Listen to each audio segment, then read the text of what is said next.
is 365 Sports, powered by Sikkim365.com. Welcome to the Triple Option. Here's your host, Paul Catalina. I'm going to preface this by saying that I understand that, speaking of yesterday's college football playoff decision, coming from me, a Florida State alum, proud class of 2002, is going to feel a little homerish to people. Now, I will also say this. I will make the claim that just because you have a vested interest in something does not mean that you are wrong. Yes, and let me, with all my relational capital I've built up with our viewers in these recent weeks, say that you objectively are one of the smartest and most reasonable sports people I've ever known.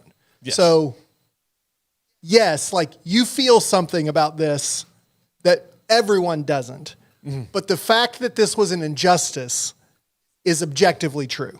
Yes. So, and I'll say this. So the cure of that, and I'll tell you, what you need to do to get to my point is you need to cover your favorite childhood sports team day in and day out, and then see why they don't make you as happy as they did when you were a child.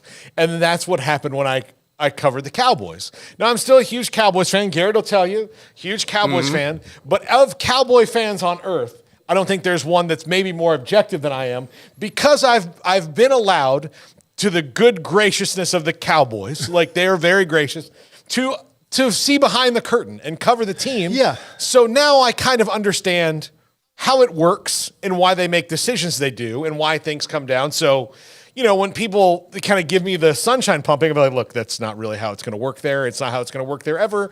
So, you know, you just kind of have to hope for something else, you know? And so that's how I've gotten to this point. As a matter of fact, the last time I went to an FSU game with my friends was in 2012, and it was against Clemson.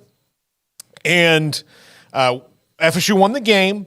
But in the first half, they're like, hey, are you happy to be here? Because you're just kind of watching quietly. I'm like, well, I mean, that's how I have to watch all games. It's just, you know, you make quiet observations in the press box and you don't do anything. Yeah, so can't cheerlead. I had been 7 years in the business at that point, and had, you know, just learned how to, like, divorce my emotions from it.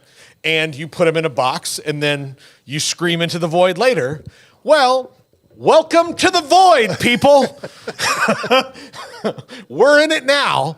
And I can tell you that I went to bed, even though a lot of my friends were telling me, like, we're going to get screwed. We're going to get screwed. And I was like, look, there's just no precedent for that.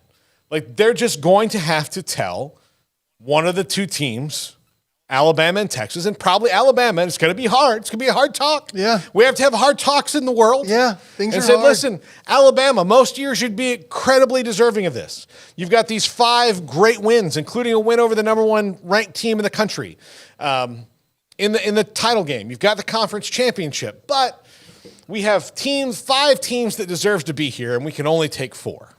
And one of those 4 teams beat you. So we can't take them over you. And in spite of the fact that the other team didn't beat you or didn't play you, they've won all their games. And yes, their star quarterback is out, but miraculously, through coaching gumption and the will of the players, found a way to win 2 games. A rivalry game on the road that historically is never a blowout. Right. And the conference championship game with a true freshman third-string quarterback who didn't know his asshole from his elbow because he was so scared. I've wondered what we can say here. And by we, I mean Paul.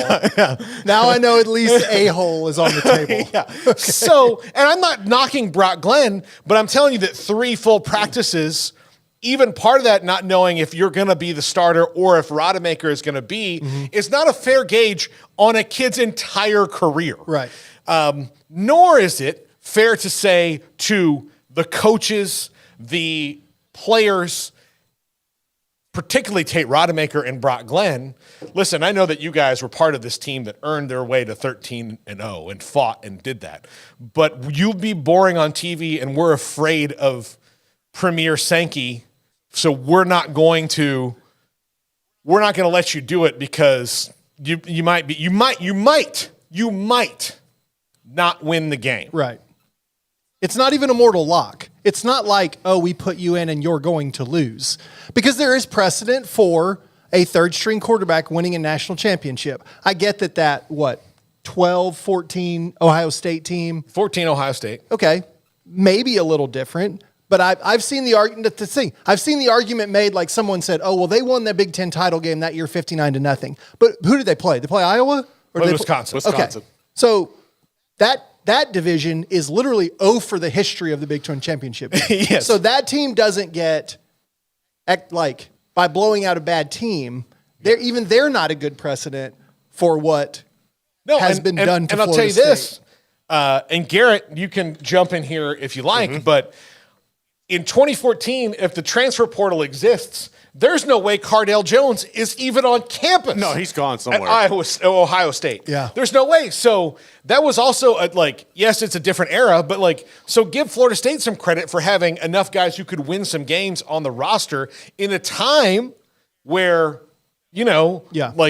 sometimes that is the situation where it's like you have a star and you have a bunch of freshmen. So because the guy who is the upperclassman that's the backup, he went to Purdue because he can start there. Yeah. That's just how it goes. So there are so many things. And Alabama won, I believe, 2 of their titles without the same starting quarterback that finished the season.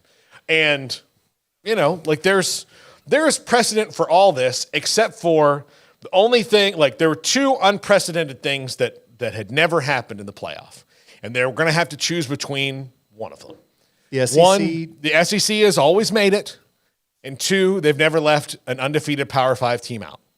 And when it came down to that choice about the eye test and all that, they chose Kim Jong-Sankey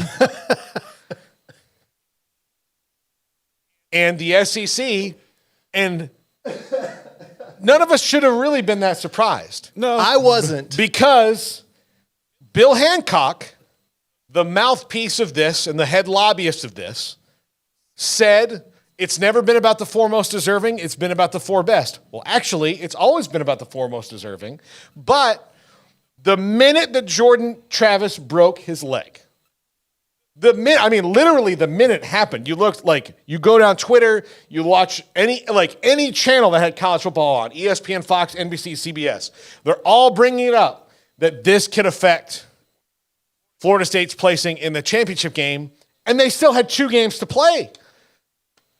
They hadn't even seen Tate Rodemaker play against anybody but North Alabama, and he played really well against North Alabama. Obviously, he should. Yeah. But, they'd only seen Tate Rodemaker then. So they'd already made up that, the minds had already been made up. And from the minute he broke his leg, the SEC machine was out there doing its thing. Now, I do not begrudge them that because that is their job.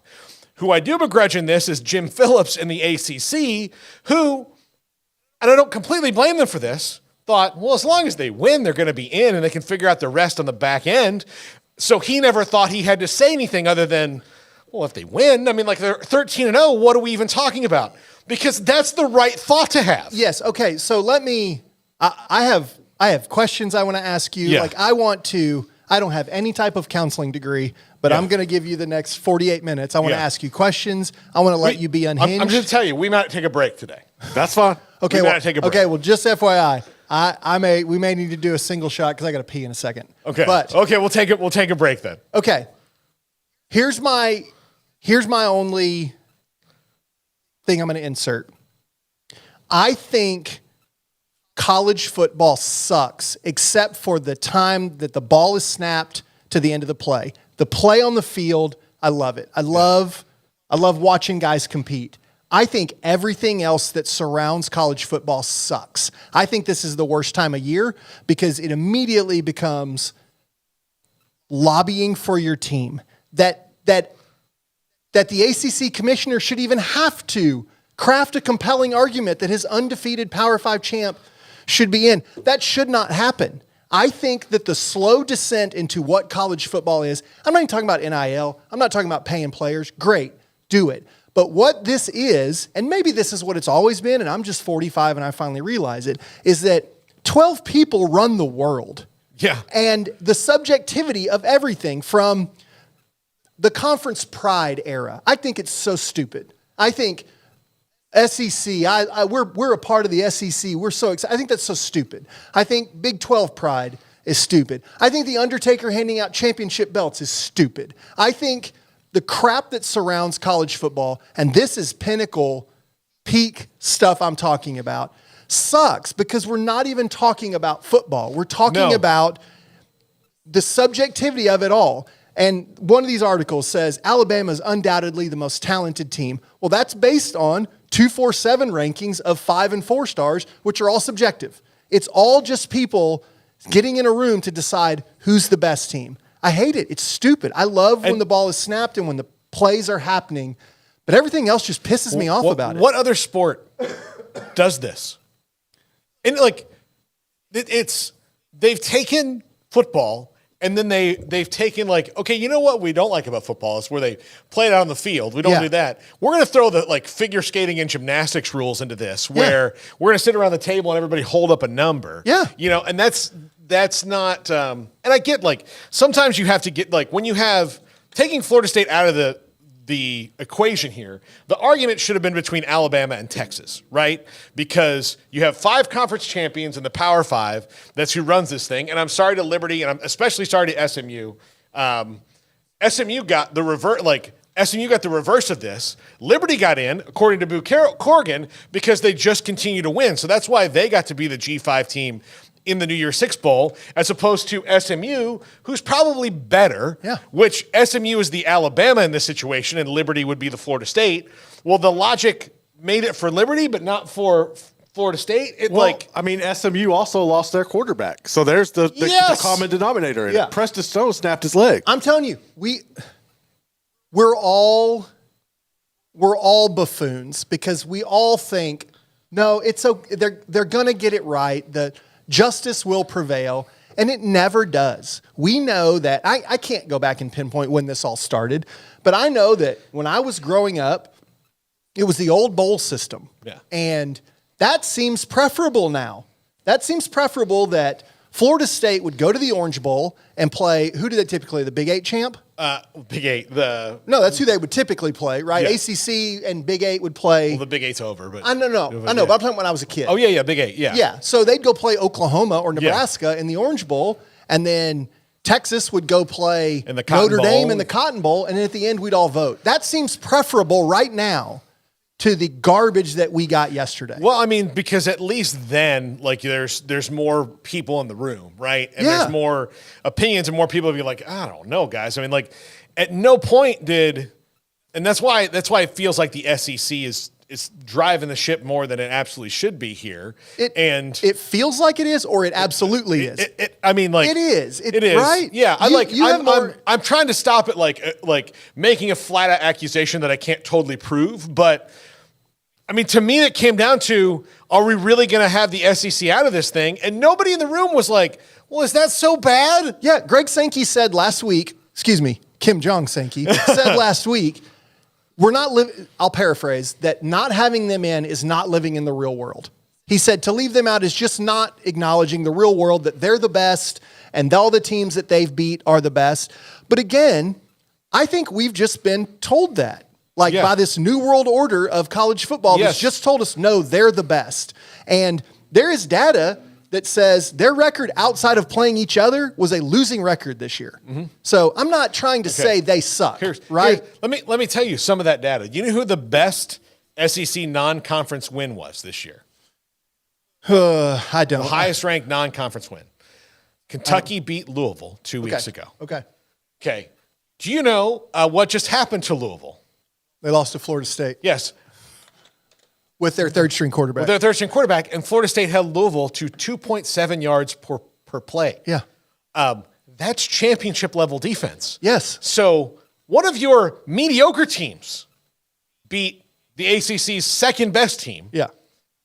Then a team that's already beaten 2 of your teams, Florida State, who beat LSU at the beginning of the year, and Florida at the end, bookended it with SEC wins, then shredded that team and didn't they did not pee a drop against Florida State. And I love that phrase, by the way. They did not, especially given your situation right now. Well, I was told that so many times as a basketball player. Yeah. God, Alman, you hadn't peed a drop. Sit down. But they didn't do that. And so it's just, we're going to go through it in the next segment. You've got a lot of stuff that you're going to throw at me, and I'm going to rebut. Yeah, I'd like to read you some stuff. Can I ask, of the three people in the room, I am the dumbest person, but the dumbest college football person. Garrett, what do you think about this whole deal? Do you what you saw yesterday and what you've heard in the last 20 minutes? And let me preface this is an SEC guy here. SEC guy. I personally looked at this where I thought you could make an argument for Washington or Michigan be number one. Okay, then let that settle out. So you have 1 or 2 is set. Texas gets in at 3. I thought Florida State should have been in at 4. And my logic behind that is not only is Florida State an undefeated team who won their conference, but if you look at it, Texas technically won the Big 12 and the SEC, right? They went into Tuscaloosa and beat the SEC champ. Plus they won the Big 12. So to me, that cleared out the SEC, and you have 4 teams who won their conference, some that are undefeated, playing in the championship, and that's what it should have been. Yeah, I mean, like, it's pretty simple. Like, you know, and there are many years where Alabama has the argument to be in, except for, you know, the weird wheels of fate that have spun and converged here. Yeah. This is the exact scenario which you'd be like, well, I guess you don't get in. Yeah. Because, all right, you know, you just beat Georgia. They're not the chance. So they're out of it. Just like Michigan just beat Ohio State, because if Georgia had an argument, then Ohio State would have been like, hey, what about us? Yeah. You know, so you're automatically taking Georgia and Ohio State out of this because they've got that loss. They're not conference champions. We have 5 Power 5 conference champions to choose from. Mm-hmm. Only a game separates their records. You know, we have 3 13-0 teams and 2 12-1 teams. So we're going to have to get down to it. All right, well, you know, yes, the quarterback of the third, you know, 13-0 team has been out, but they've won those 2 games. So, you know, they're in because they've earned their way in, and you know, we don't know what's going to happen a month from now. So they're in. Well, Texas and Alabama, let's break down, you know, what had happened. Well, oh damn. Texas is the other team that's sitting there. Yeah. And they're the ones that beat you, so we got to take them. I'm sorry, like, this is the scenario. Like, if you painted the doomsday scenario for you not to get in at 12-1 in the playoff, you know, and I thought this is an emotional thing, I'll say, but I do think it's kind of silly because they could have avoided all this. Boo Corrigan and everybody who's like, oh, my heart goes out to Florida State and those players. I mean, you have to disappoint somebody. Would their heart have gone out to Alabama? No. And again, but this again is what's ruining it. Yeah. For people like me, who I went to a Division III school. I don't have a school that I just ride or die with. There was a time in my life where I just flat out enjoyed college football and all that it was. And what has been done to the sport in a number of ways has ruined it for me. And it's this kind of nonsense where power is so consolidated that literally no one else matters. Like, you're literally saying, I'm not even saying one conference is superior or one, they don't matter. It's this game doesn't matter, right? Like, we sat here and we talked about the Florida State LSU game, and now in retrospect, that game didn't matter. The regular season does not matter at all. Mm-hmm. It doesn't. Because whatever that room full of people, whatever outcome they want, they are going to craft the argument to defend that. Okay, and what was the argument against? You mentioned the regular season doesn't matter. They want to make the games matter more. That's why they didn't expand the playoff, right? It would hurt the regular season. The integrity of the regular season. It would hurt the integrity of the regular season. What did they just do? They hurt the integrity of the regular season. Yeah. This is a theological term. So allow me to get theological. There's 2 ways to read your Bible. You can read it and just believe what it says, or you can go in with an idea that says, this is what I believe. I'm going to read this passage and make it affirm what I believe. Yeah. It's called eisegesis. Yeah. This committee, they make a decision, and then they go and look at the data and say, we're going to make this data affirm our decision, not vice versa. Yeah. It's a joke, but it's a $1 trillion industry, and no one's going to change it because the rich keep getting richer. right? Yeah. The Blue Bloods are going to protect the Blue Bloods, and this is how they do it. And here's the other thing that's even in that argument. Florida State's a blue blood. I know. And then you find out, okay, but do you understand? Now, you're not even the bluest of the blue. No, because you're not in the SEC, which is stupid. Yeah, which accelerates the destruction of the ACC because Florida State and Clemson and North Carolina and probably Miami, even though I haven't said a word about it, we're unhappy anyway. Miami can't really say a word. They've been bad for 20 years, but they can't. They're just laying in wait. But they're the blue, like they're the old school blue blood. It is another thing to find out where you really rank, like in the country club of like, all right, listen, you can go into all these rooms, but this room is the double diamond platinum, like, thing like, and you're out of it. Yeah. And then the other thing is you look across like Alabama, Michigan, and then you look across like, well, Washington has the same record as we do. Aren't we allowed in that club? And like, not this year. No. We like them better than you now. They're cool. Yeah. They're cool and you're not cool. It's such a weird thing, this convergence of the committee, the 14 playoff ends this year. And thankfully, like, this debate won't happen again because if you're undefeated, you're going into the playoff. Yes. This particular one won't happen. The next debate comes with, and what I'm sure scares people, and what looking forward to the 12-team playoff is, okay, how do we make sure that we get more than one of our teams in year over year without having to rely on particularly SEC having a down year like they did this year?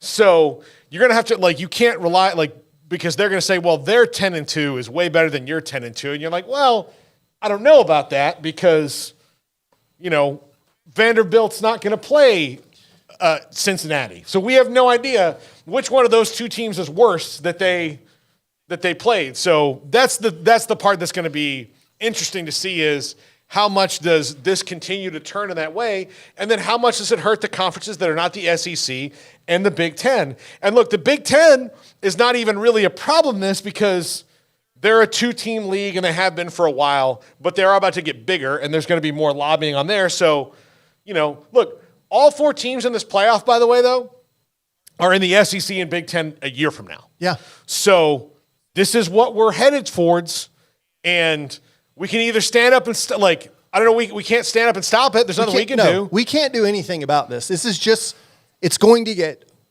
the sphere of influence is getting smaller and smaller and smaller and smaller, and it's just going to continue to get that way. And so if you're a Baylor fan, you're SOL. Like, you know what I mean? Like, it's never going to happen. This was the confluence of like three other different screw jobs they've done, Baylor and TCU and other ones like that they've done all on like UCF, all on like one team right there at the end of the 14 playoff. Yeah. And because they can run and hide and they don't have to answer for it next year if the same situation arose, they can run and hide on it and be like, look, we're sorry, Vladimir Sankey. It got down to the wire.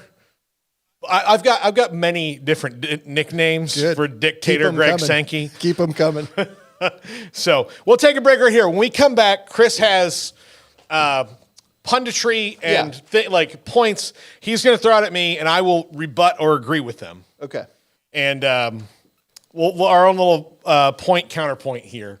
Let me say this. This is the last thing I'm going to say about the similarities between how the college football playoff is picked and the champion is determined is probably no different than Washington politics, right? Like, it's a small group of people making the choice. And I think anyone who's in PR or marketing or crisis management would tell you, you just have to weather the news cycle for a day or two. And so these guys that made this decision, they knew it was going to be unpopular. They knew they were going to be raked over the coals. They got a bet of money to land on that they don't care about. So all they had to do was count on two things. Number one, again, it's the last year they got to deal with this 4-team playoff thing. So it's just one more bad decision and then make it through. And then the world we live in now, all they've really got to do is make it to about Thursday of this week, and we're all going to move on to something else. You're not. Florida State fan is not going to. Yeah. There may be some discussion, like when this all ends, if Florida State gets boat raced by Georgia, this is going to come up again. Yeah. And they're going to say, see, we were right. which you and I both know is not fair. Well, yeah, it's ridiculous. Especially the non-playoff bowl games are the hardest things to gauge because you don't know, okay, all right, I'll use this as like, this is your like, since it doesn't count as much as the other ones, here's your little control operation. All right, so if Jordan Travis is the most important player, all right, Amarius Mims is the best offensive lineman on Georgia's team. And they have a good offensive line. They've got probably 3 of their 5 guys will go in the first 3 rounds of the draft, including Amarius Mims, who will probably be, I would say, the 3rd or 4th offensive lineman taken, if not before that, depending on how the combine shakes out. He's not going to play in the Orange Bowl. But what if Jared Verse does? What if he pulls a Bryce Young and plays? Mm-hmm. Well, Amarius Mims is the guy who's supposed to block Jared Verse all night long, right?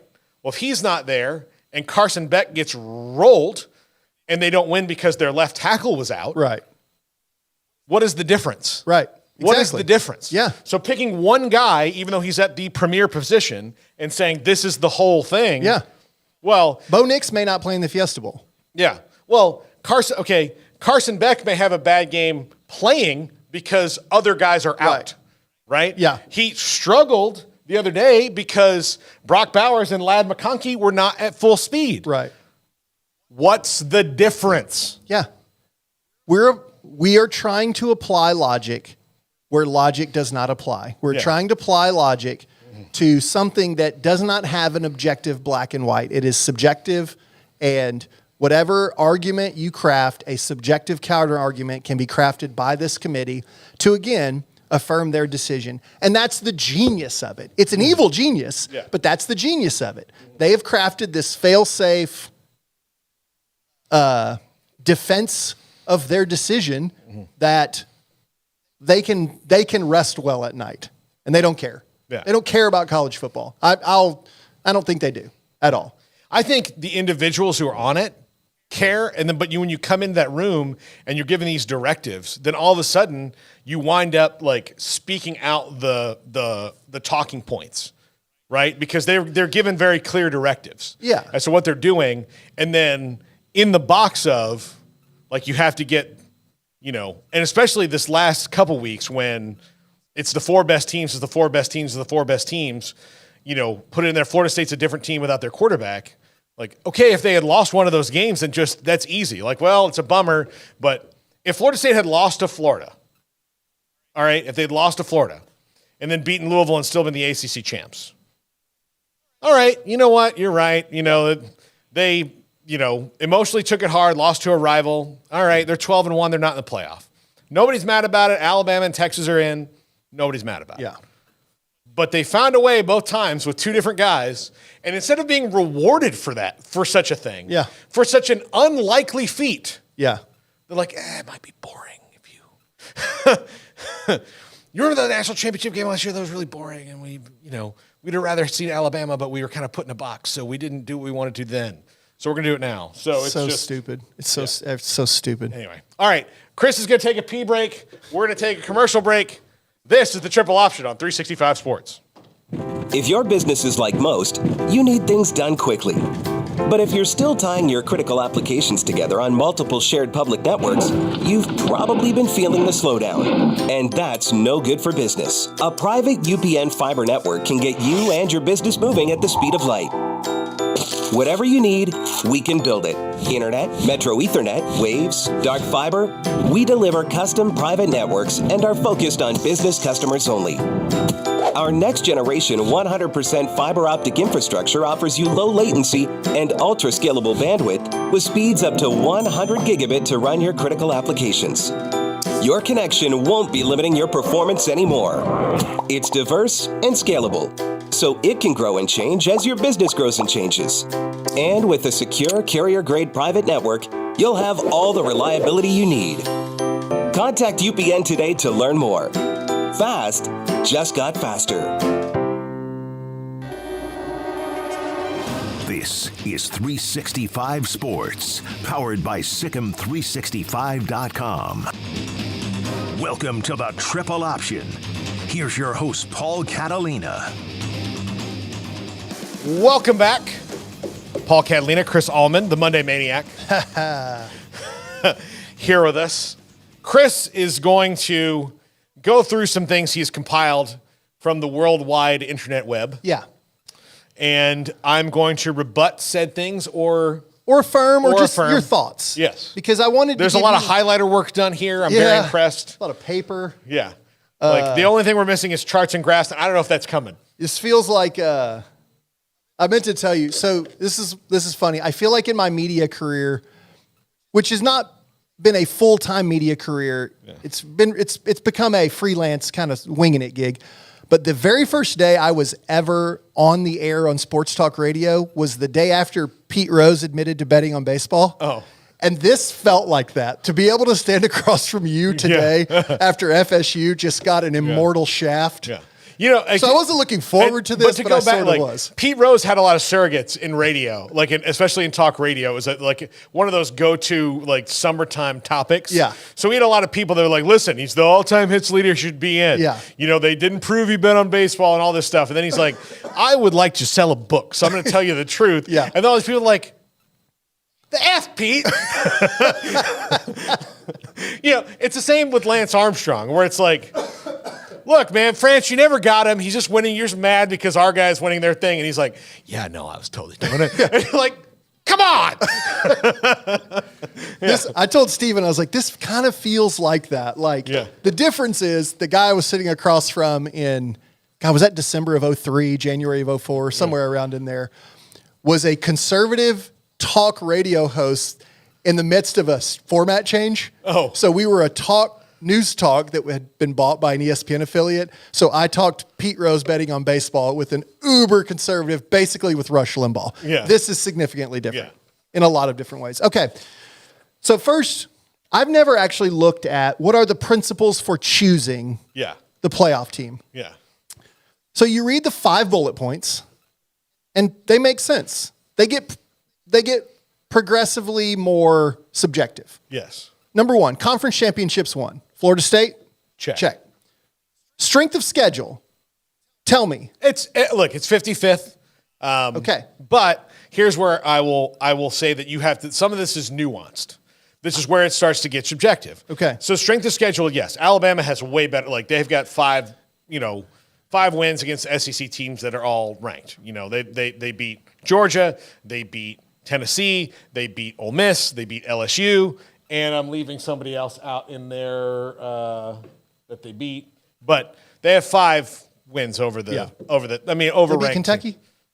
Maybe. So but Kentucky's not ranked right now. So, but yeah, they have ranked now. Yeah, they have 5 wins over teams that are all good. So, so they have that.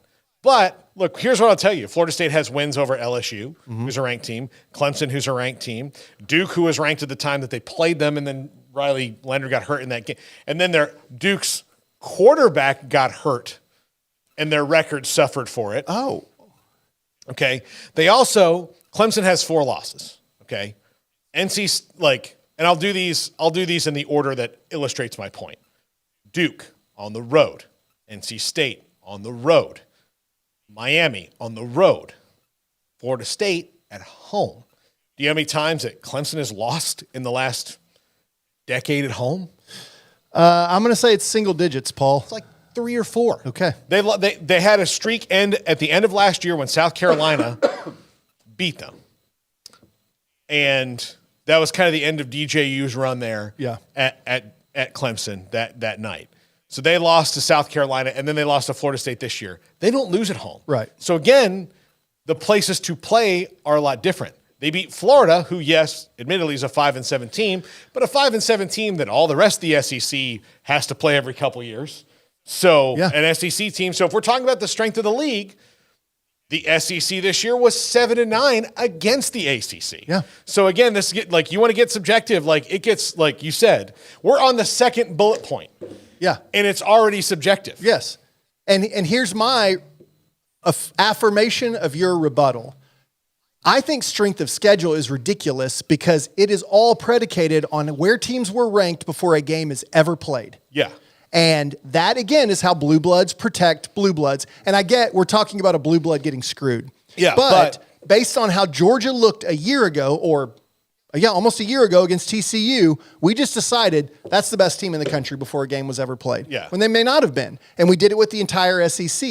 Yeah. So Alabama has these wins against ranked teams, but they were just given the ranking and it was theirs to lose. Yeah. They didn't start at 0 and earn it. Yeah. So I think strength of schedule is subjective and stupid. Yes.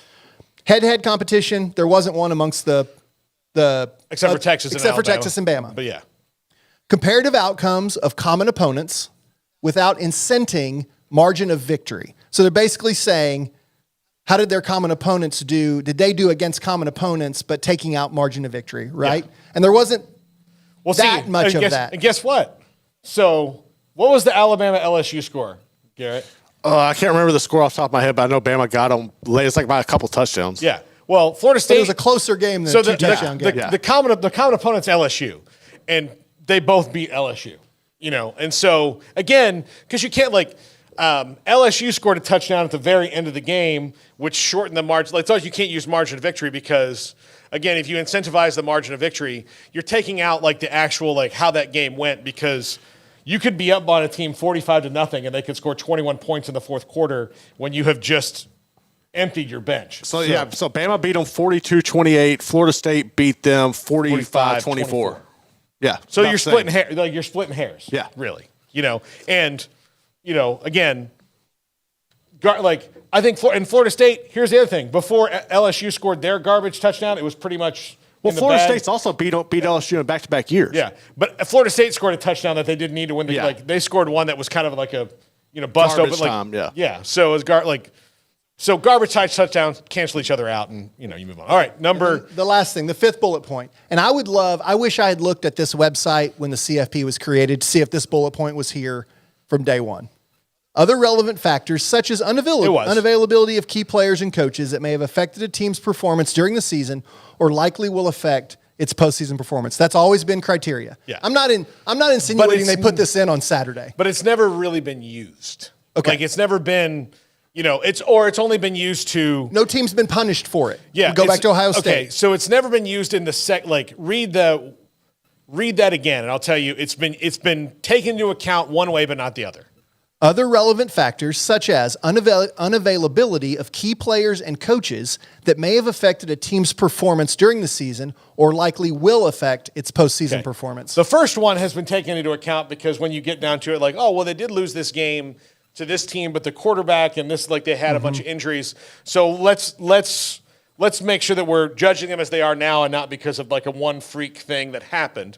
So that's been taken into account. But the second thing, the first one, is judging from the past. Yes. The second part is trying to predict the future. I know. That's stupid. Yes. The moral of this is when you let people vote on things, we end up with the wrong people in the wrong places. We've got a couple of elections and a couple of playoffs to show us that. Okay. This is from Michael Rosenberg from Sports Illustrated. Okay. I like Michael Rosenberg. Yes. You may like him less. Here's the deal. He is one of the few remaining human writers there. That's true. I'm a 99% certain this was not computer generated. Yeah. So Pat Forty, who he wrote a defense of Florida State. Yes. Michael Rosenberg wrote a piece defending the choice of Alabama. Yeah. So I just highlighted this one. And he points out in here that he misses the old pre-BCS bowl system. Yeah. He's an old school guy. Yeah. He says the CFP committee's job was to choose the best 4 teams. Is that their job? They say it is, yes. Okay. But has it been in the past? Or has it always been these 4 teams most deserve to play for the most prized possession in our sport? Well, given that TCU got in, not as the conference champion last year, that before that, just 1 year before that, Cincinnati got in as a non-Power 5 school. There is, Baylor and TCU did not get in because they didn't have a 13th data point, right? Mm-hmm. So there's precedent for, Ohio State deserved it more than Baylor and TCU because they played an extra game. Okay, you know what? I don't really buy that as much, but if that's the thing you're going to say, then you better apply it to other things, But then when, you start putting in non-conference championship games, especially teams that didn't play. That like TCU lost their first game in the conference championship game, but they put in non-conference champions who didn't even play in the conference champion game because there's East and West things, and so the best team was actually the one team they lost to. They didn't get to go to the that's all been in there before. So all these rules they've broken or bent to their to their narrative. Yeah. Okay. One paragraph later, he leads the paragraph with hanging, and Garrett, I want to hear your thoughts on this too. And I ask because you're knowledgeable about sports and your affinity for LSU, playing in a conference that I've kind of been dogging. And again, I don't think the SEC is bad. Yeah. I just don't think it is the... They've got wonderful marketing. Yes. Okay. Hanging over all this is the reality that a college football playoff without the SEC would have no credibility. Your thoughts? I mean, why would it have no false. credibility? It's false. Again, everybody gets punished for losses, except particularly Alabama. The SEC as a whole maybe benefits from that too, but Alabama. And here's the thing: we're in this whole predicament. This whole college football playoff came about because they didn't have the balls to come up with a system that would punish Alabama. Correct. Because Alabama, LSU beats Alabama in the regular season, wins the conference title game, then chaos happens behind them, and Alabama winds up at number 2, and we're at the end of the BCS, and you're like, well, how do you let this happen? Because you can't tell the computer, hey, how do you weight this head-to-head more? How do you do that? You need humans to do that. Okay, fine. I get that, but then they're like, okay, we're only going to do 4 teams. And then at no point did anybody go hey, don't you guys have 5 power conferences? So how are you going to delineate this? And it was kind of a thing from the whole time where the SEC was like, oh, we know who the power is. Yeah. Oh, we'll figure it out. Well, I just also think that whole narrative goes out the window with the fact that Texas went in and beat your conference champion. If that wasn't the fact, or you didn't have that to weigh or judge, then I think maybe making that argument for the SEC might be more tolerable. Not even tolerable is not even the right word. Yeah. But Okay, so before you say, let me give some data to support that. This is from Pat Forty's article, entitled "Florida State is the last casualty of a 4-team college playoff." He asked the question, but was this year's SEC really that good? Best non-league win, you mentioned Kentucky over Louisville. Second best was Missouri beating K-State on a 61-yard field goal. Yeah. So a highly unlikely win, but a win nonetheless. Their non-conference record was an acknowledged embarrassment in September, yet conveniently forgotten in December. The league was 7-9 against Power 5 competition, which includes 4-6 against the ACC. They lost to Utah, BYU, Clemson, North Carolina, Miami, Wake Forest, and Florida State.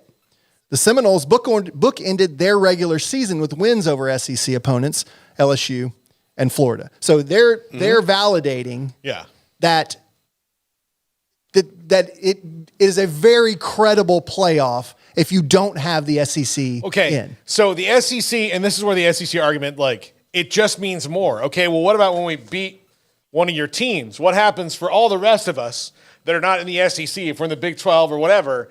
So when it comes down to it, when it's the conference strength and one of the people is 2-0 against your conference, they're not getting to play all the games against them because they're not in your conference yet, although now they're going to, beg to get in there.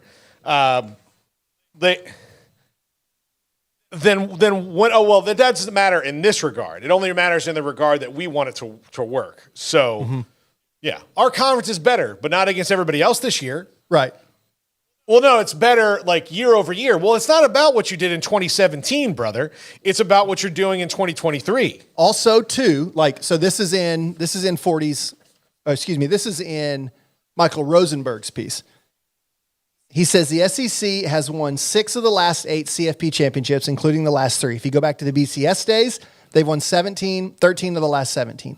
My argument for that, they're going to hold that up and say, look, our conference is just better. My argument, and it's circular, is that it's their influence that gets their teams in, and you only have to win 2 games to win the national championship. Yeah. So this is not the Yankees winning 4 World Series in the late 90s where they had to win 180 games or whatever, or 120 games. Yeah. They had to win 2. Yeah. Some committee of people said, we think these are the best teams. Now go win 2 and we'll just decide we're the best conference. Yeah. So Well, no, but it also saying that because they won something in 1999. Yeah. Well, they didn't win in 1999. Florida State won in 1999. That's right. Dang right. Can't take that away. They may try. Yeah. But just saying because they won something over the last 17 years. Well, 17 years ago doesn't matter. Last year is not germane to this year. That's last year. Those games are over. So that's where this whole historical argument kind of gets muddy is that, well, yeah, but like we're not playing.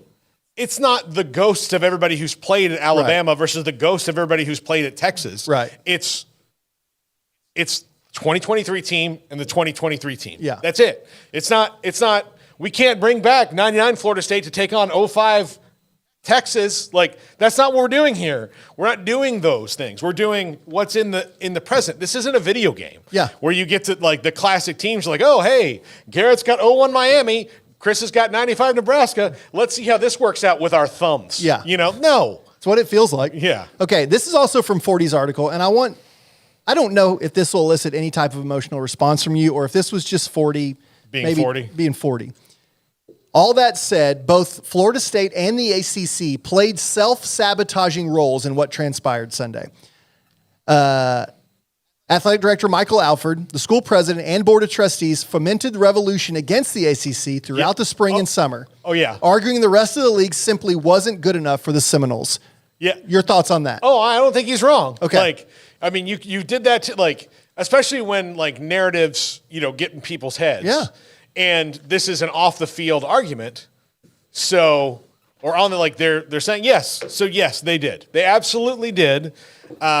Although the rantings of the board should not have come down to anything. But yeah, I mean, they made it clear in the offseason that they want more. And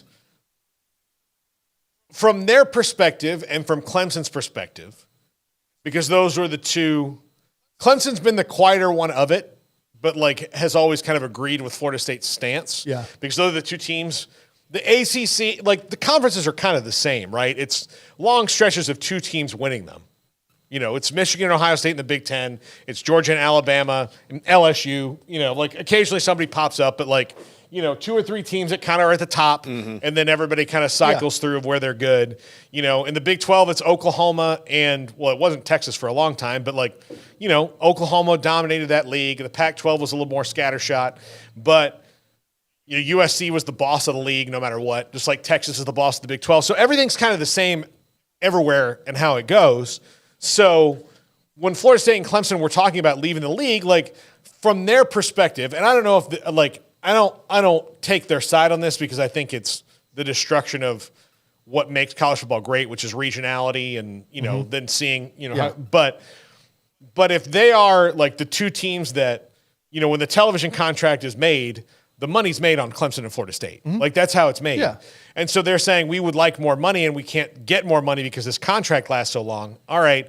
Our ratings are comparable to, everybody but like Ohio State, like teams like that. Like Florida State and Clemson are in the top 10 of television ratings most every time they play. So I get their argument.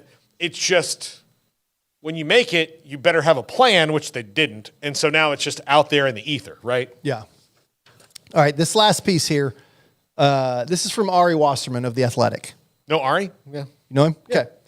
I was tempted to ask if you were a fan, but I don't want you. No, he's been on the show a lot. I like Ari, and I got in a Twitter argument last year about the SEC. Okay. Yeah. But no, I like Ari a lot. I forgot about that. Yeah. That was a good So one. I like Ari a lot. here's his piece: why college football's identity crisis resulted in Florida State being cheated. Yeah. So it's really, really good. It talks about just I read it. Yeah. Yeah, the ugliness of how people in a hotel room at the Gaylord. Yeah. Which the Gaylord screwed you just a week late. I know. I just gave them so much money. You did. Well, the Gaylord came back. I hope good things happened at the Gaylord because you got screwed this time around. Yeah. Okay. He says, most of us know in our gut that the Crimson Tide, the most talented team on paper in the sport, are one of the 4 best teams. Do you guys believe that to be true, and should that matter? Look, I don't disagree. Like, Yeah, I mean they're pretty legit. they're pretty legit. I mean, like, you don't get by playing as sloppy as they do week in and week out and not have studs, athletes.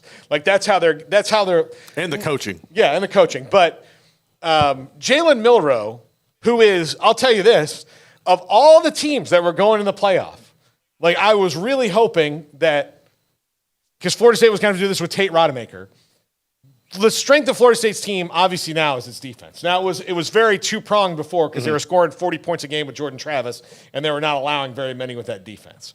So, but now the strength of the defense, well, the defense is strong because it's really aggressive, and most people aren't athletic enough to get around that aggression. Because Also, they're like Michigan now. yeah, well, yes. Good defense to run the ball. Yeah, but running quarterbacks, like the one game that was the one game that was a legitimate, like, would have been a bad scare for them all year was Boston College. And it was because Boston College has a quarterback who runs and runs well. And when Florida State was just pinning their ears back, he was like, oh, you want to run this way? Well, I can run just as fast that way. And I dare you to catch me. And that's how they got caught with Boston College. Now they found a way to win the game.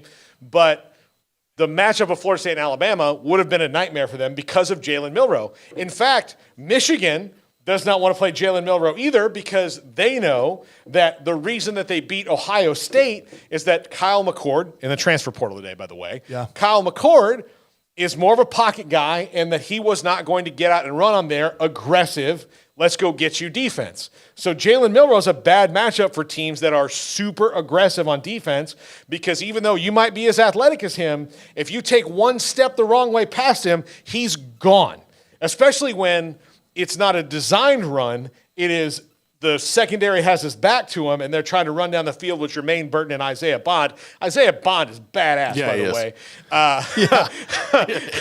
Like, everybody talked about, like, Alabama doesn't have the skilled players, blah, blah, blah, blah, blah. Shut up. They have Isaiah Bond. They don't need anybody else. He just makes catches.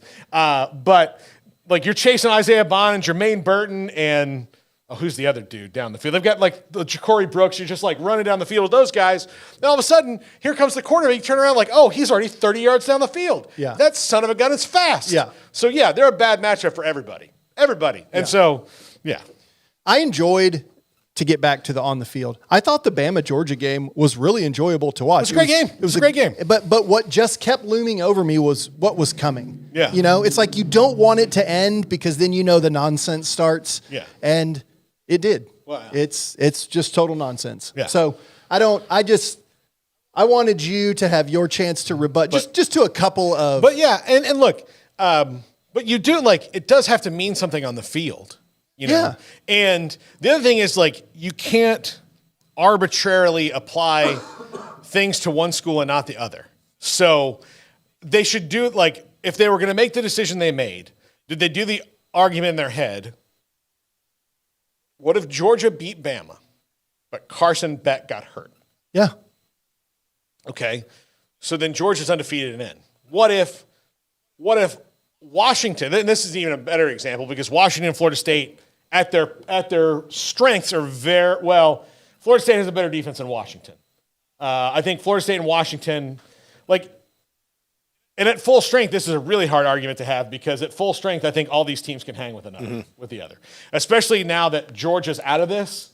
So if you're talking about, you know, if you were taking the playoff that we believe should have been, which would have been Michigan, Washington, Texas, and Florida State. If you put Florida State, if Jordan Travis is theoretically in this thing, then those four teams, like, you could play that thing 100 times and you'll have 4,000 different outcomes. Sure, because yeah. it's just so many different things that could happen. They're all very, like, all have strengths and weaknesses that would play in each other. Garrett and I said a few weeks ago, we would love to see FSU and Texas play because of the athletes that they both have. Would just been matching and matching. All right, you know, so if Washington beats Oregon the other night, we haven't seen their backup quarterback at all because because Washington's played a lot of close games in a good league, right? Yeah. So Michael Penix has had to take 99% of the snaps. So if Michael Penix gets hurt on the third to last play of the game and breaks his hand and can't play or, is not in that game, do you keep them out because they're not the same team? Or have you just done that because the sample size of Florida State was larger? Yeah. I mean, it's not a scalable metric. Right? Yeah. So you're just saying, well, we think this is going to happen. But also, if the playoffs started next week and you didn't know if Tate Rodemaker was going to be completely ready or that, if Brock Glenn was going to have to play again, but it doesn't. He almost cleared the concussion protocol this week, and he would have been ready for a game that's 3.5 weeks from now. Yeah. So again, that math was left out at the bidding, not the bidding, but at the, to the benefit of the SEC. Yeah. And Alabama, who don't seemingly have these same rules placed upon them. No. Florida State barely beat Louisville, the 15th ranked team in the country. Well, I guess they're 18th now, but they were 14th last week when they played them. So they barely beat they beat them by 10. They beat them by more points than Alabama beat Auburn by, with all their starters, by the way, the week before. An Auburn team that got absolutely embarrassed by New Mexico State, a good G5 team, but a team that they played $2 million to come in and beat them in week 13 or 12. So I'm not trying to put down Alabama in this regard. I think that Alabama was out of this thing, strangely enough, the minute they lost to Texas. They wouldn't have known it, but that's just how it went because the circumstances fell how they may. Yeah. And you cannot, if your only argument for keeping a team out is the availability of one single player, you don't have an argument. I feel this is going to make me sound like an old man, which I am, but I feel bad that people didn't get to experience college football in some of the ways that we did, where when you had a week 2 upset, it shook everything up for the rest of the time. When Notre Dame upsets Miami 31-30, and Miami is knocked out of the national championship hunt in week 2 or week 3, that was awesome as a college football viewer. And now, I don't even know who plays the big ones in the season opener next year, but now Florida State gets this great win over a really good LSU team, and it doesn't matter. And so now we're just, I don't want to say the games don't matter because there is so much that is still great about college football. Saturdays are still fun, but I feel bad that that this is all the college football some people know is this uber elite. And as we've kind of discovered talking, even more elite than we realized, that a blue blood like Florida State is standing on the window like, hey, with Florida State. With no knock other than a guy is hurt. Yes. That's it. If Jordan Travis is hurt. If he had gotten hurt in week 6 and they win out, do you think Florida State's in? Yeah. Yeah, I do too. So, I do too. Or they might like. It's Washington out. And here's the thing: there is a school of thought where you think that Florida State was going to get screwed no matter what because somebody had to, and it's not going to be the SEC, and God in heaven knows it's not going to be Texas. It came down like somebody was getting screwed yesterday. If the SEC has to get in, it was either Texas, who's never been screwed before. Like, really. They've never really been screwed. Right. The Big 12, because the year the Big 12, the Big 12, that 3-way tie, Texas won out in that, right? Or no, Oklahoma did. No, Oklahoma 2008, Oklahoma won out the 3-way that tie. Okay, so so they've been screwed, they were screwed by their own league, but yes. But the person that won out was the person who's equal to them. They got screwed by a blue blood of equal measure. So and also because there was actual data in place that said, we can't get around this. This is like the law. Yeah. We can't get around this. So they had that, this is the confluence of every screw job in the history of the college football postseason. Even Texas has experienced this, but they're not going to, they're a blue blood of all blue bloods, and I would argue that over the last 40 years, Florida State's been better. Oh, for sure. Yeah. For sure. The 90s. There's no argument that says Texas has been better than Florida State in my lifetime. Yeah. I mean, granted, you can talk about the 70s and, the pre-Bowden era, though. But post-Bowden, Florida State's been better. Yeah. So, again, so somebody was getting screwed. It was either going to be Texas or it was going to be Florida State. That was who it was going to be. And Jordan Travis, was Greg saying, I'm sorry. I'm trying to think of what's another one. Dictator. Saddam Hussein. Saddam Hussein. I like that one. That's great. Thank you. Saddam Hussein. That That was if I made a reference to a certain German chancellor, we would end up getting canceled. No, so no. I like Saddam Hussein. yeah. Supreme Leader Sankey, like all these. Like there's a lot of different things. Most glorious leader. So most of that I think is mostly Kim Jong stuff. But yeah, no. I mean, so it fell right in their lap. Yeah. It fell right in their lap when Jordan Travis was laying on the ground in Doak Campbell Stadium with his leg broken. It fell right in their lap, and that's really sad that they did that. And everyone, look, Paxton on the chat room says Florida State should boycott the game. No, they should go and try to beat Georgia with all their might and see what happens. Everybody's going to lose guys in the portal. Everybody's going to lose, especially teams like Florida State and Georgia are going to have guys that are going to opt out. Look, I'll tell you this. In this Orange Bowl game, you're not going to see Brock Bowers. You're not going to see Ladd McConkey because they're already hurt. You're not going to see those two guys. Now, Ladd McConkey might come back, but I still think he's going to the NFL. So you're not going to see them. You're probably not going to see Amarius Mims. He got hurt the other day. So, you're not going to see those guys for Georgia. It's highly unlikely that Keon Coleman and Johnny Wilson and Trey Benson and Jaheim Bell play for Florida State. I think Jared First is a little bit different, but those guys all might not play. So that the five best players especially for Florida State, the six best players on the team may not play. So then this game gets even more convoluted. And I mean, and the general fan is not going to notice those things. They're going to notice the final score, and they're going to be like, "Oh, look, Florida State did beat Georgia," or "Florida State beat Georgia, but Georgia had all the opt-out guys." Well, what if Florida State, what if our team of opt-outs and your team of opt-outs go against each other? That's just how it is. Just take it for what it is. Yeah. Because it really has no bearing on what should have happened or what would have happened in the playoff. Yeah. Because both these teams, if they were in, all those guys would have stayed. Yeah. Okay. Let's say we're 5 years down the road. Which stings more for you, this injustice or the Aaron Boone home run? This. Okay. Because the Aaron Boone home run happened because of bad managing. Yeah. Like that. It happened on the field. They lost it on the field. Yeah. Bud Selig. He didn't run out and go. Bud Selig didn't run out and yell curveball.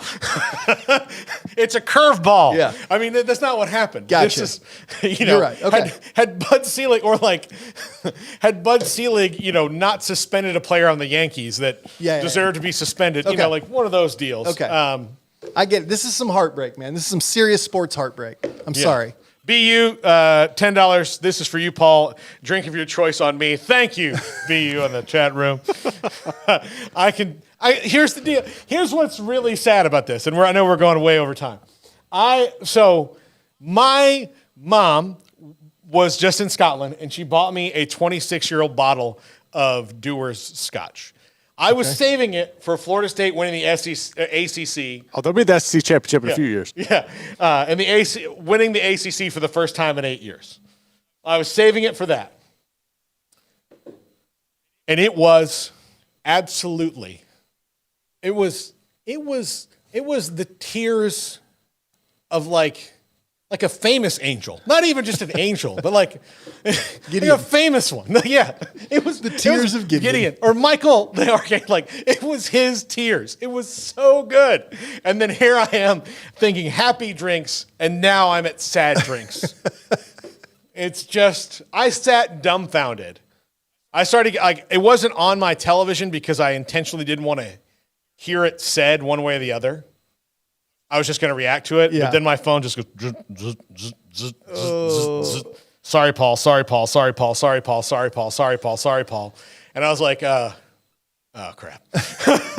Here we go. So I turned it on, and then I had to listen to all the surrogates be like, well, and I understand. Look, I get it. I am biased in this because I wanted my team to be in, but I can promise you, and I'm taking you two can back me up on this.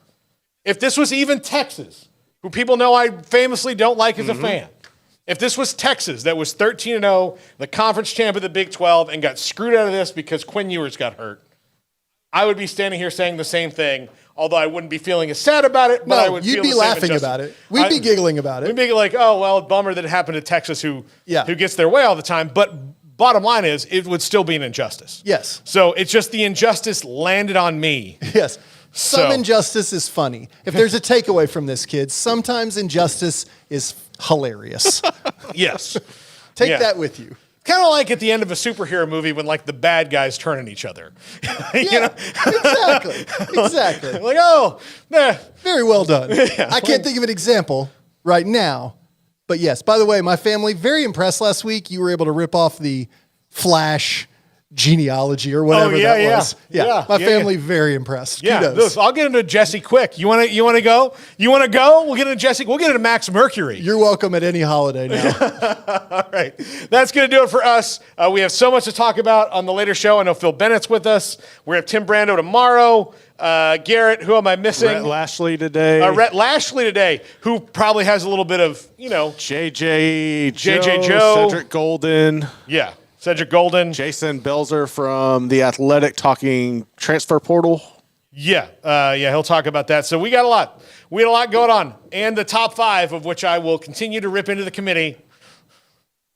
Top 5 stupidest things that happened yesterday. Actually, not yesterday. It's year over year. But yes.